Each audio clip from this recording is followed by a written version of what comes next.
Kami sangat mengapresiasi atas perhatian Pangdam kepada para anggota, karena ini demi kebaikan kita semua untuk memakmurkan masjid dan sebagai bekal kita di hari akhirat.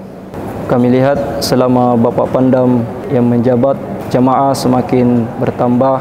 Ya Habibi ya Syafi'i ya Rasulullah bi ummi. Kita dianjurkan, diperintahkan untuk menjaga puasa kita ini, menjaga panca indera kita dari hal-hal yang diharamkan oleh Allah Subhanahu wa Ta'ala.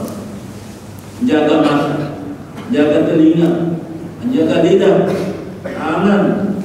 Sebab kita dalam bulan puasa ini dilatih untuk bisa menekan hawa nafsu kita.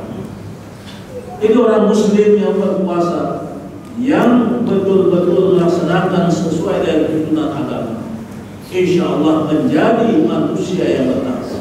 Itulah yang disebutkan la'allakum tattaqun.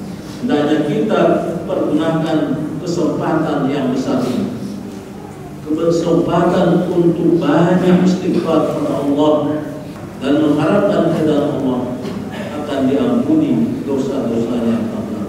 Barakallahu azim wa nafa'ani wa iyyakum bima fihi min al-ayati wa dzikril hakim.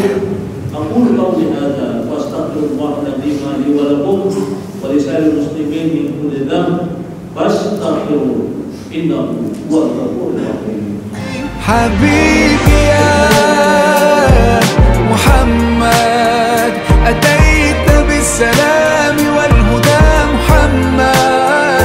Habibi ya Muhammad ya rahmatan lil alamin ya Muhammad. Kita selama bulan suci Ramadan ini kita lakukan untuk kebaikan kita dan usaha kita di akhir nanti. Bukan cepat atau lambat kita semua akan mati. Saya ulangi, cepat atau lambat kita semua akan mati. Tinggal tunggu waktu. Dan nanti kan bisa ditebak.